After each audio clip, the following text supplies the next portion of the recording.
व्रत त्योहार कथा। Subscribe this channel, press the bell icon. जय माता दी। आप सभी का हमारे YouTube चैनल पे बहुत बहुत स्वागत है। आइए आज सुनते हैं कार्तिक मास पहले अध्याय की कथा। बोलिए प्रेम से भगवान विष्णु की जय, माता लक्ष्मी की जय। सबसे पहले माता सरस्वती की वंदना करते हैं। मैं सिमरू माता शारदा, बैठे जिह्वा आए, कार्तिक मास की कथा लिखे कमल हर्षाए। एक समय की बात है, नैमिषारण्य तीर्थ में श्री सूत जी ने 88,000 शौनकादि ऋषियों से कहा कि अब मैं आपको कार्तिक मास की कथा विस्तार पूर्वक सुनाता हूँ, जिसका श्रवण करने मात्र से मनुष्य के सभी पाप नष्ट हो जाते हैं और अंत समय में वैकुंठ धाम की प्राप्ति होती है। सूत जी ने कहा, श्री कृष्ण जी से अनुमति लेकर देवर्षि नारद जी के चले जाने के पश्चात सत्यभामा प्रसन्न होकर भगवान श्री कृष्ण से बोली कि हे प्रभु, मैं धन्य हुई, मेरा जन्म सफल हुआ। मुझे जैसी त्रिलोकी सुंदरी के जन्मदाता भी धन्य है, जो आपकी 16,000 स्त्रियों के बीच में आपकी परम प्यारी पत्नी बनी। मैंने आपके साथ नारद जी को वह कल्प वृक्ष आदि पुरुष विधि पूर्वक दान में दे दिया, परंतु वही कल्प वृक्ष मेरे घर लहराया करता है। यह बात मृत्युलोक में किसी स्त्री को ज्ञात नहीं है। हे त्रिलोकीनाथ, मैं आपसे कुछ पूछने की इच्छुक हूँ। आप मुझे कृपा करके कार्तिक महात्म्य की कथा विस्तार पूर्वक सुनाइए, जिसको सुनकर मेरा हित हो और जिसके करने से कल पर्यंत भी आप मुझसे विमुख ना हो। सूत जी आगे बोले कि सत्यभामा के ऐसे वचन को सुनकर भगवान श्री कृष्ण ने हंसते हुए सत्यभामा का हाथ पकड़ा और अपने सेवकों को वहीं रुकने के लिए कहकर विलास युक्त अपनी पत्नी को कल्प वृक्ष के नीचे ले गए और फिर हंसकर बोले कि हे प्रिय, 16,000 रानियों में से तुम मुझे प्राणों के समान प्यारी हो। तुम्हारे लिए मैंने इंद्र एवं देवताओं से विरोध किया था। हे कांते, जो बात तुमने मुझसे पूछी है उसे सुनो। एक दिन मैंने तुम्हारी इच्छा पूर्ति के लिए गरुड़ पर सवार होकर इंद्रलोक जाकर कल्प वृक्ष मांगा।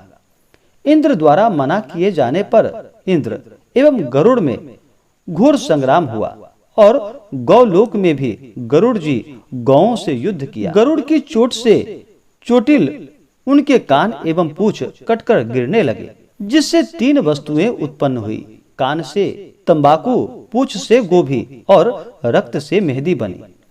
इन तीनों का प्रयोग करने वाले को मोक्ष नहीं मिलता।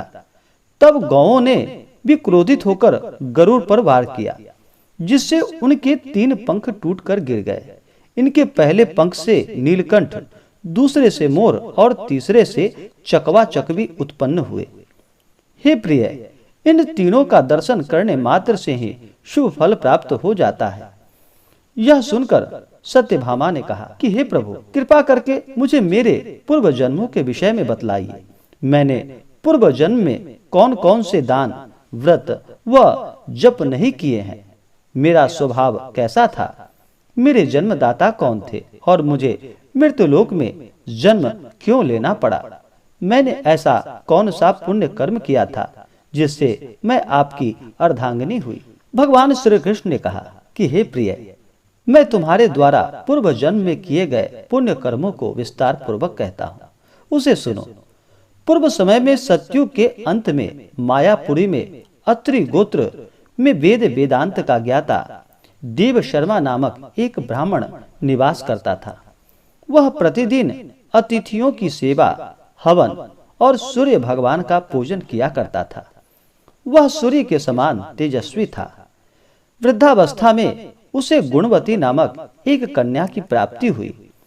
उस पुत्रहीन ब्राह्मण ने अपनी कन्या का विवाह अपने ही चंद्र नामक शिष्य के साथ कर दिया।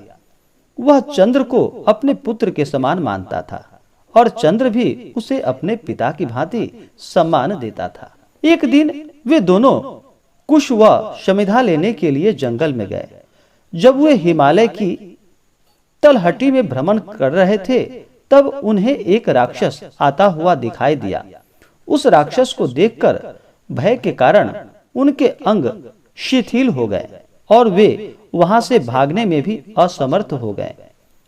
तब उस काल के समान राक्षस ने उन दोनों को मार डाला। चूंकि वे धर्मात्मा थे, इसलिए मेरे पार्षद उन्हें मेरे बैकुंठ धाम में मेरे पास लेकर के आ गए। उन दोनों द्वारा आजीवन सूर्य भगवान की पूजा किए जाने के कारण मैं दोनों पर अति प्रसन्न हुआ। गणेश जी, शिव जी, सूर्य व देवी, इन सब की पूजा करने वाले मनुष्य को स्वर्ग की प्राप्ति होती है। मैं एक होता हुआ भी काल और कर्मों के भेद से 5 प्रकार का होता हूँ। जैसे एक देवदत्त, पिता, भ्राता आदि नामों से पुकारा जाता है।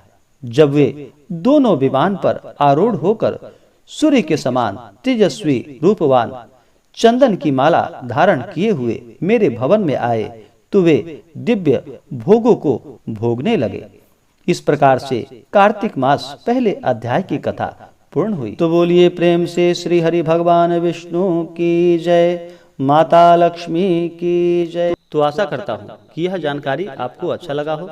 ऐसे ही ज्ञानवर्धक जानकारियाँ प्राप्त करते रहने के लिए हमारे इस चैनल को लाल बटन दबा करके सब्सक्राइब करें, ताकि मेरे वीडियो का नोटिफिकेशन आपके पास सबसे पहले पहुंचे।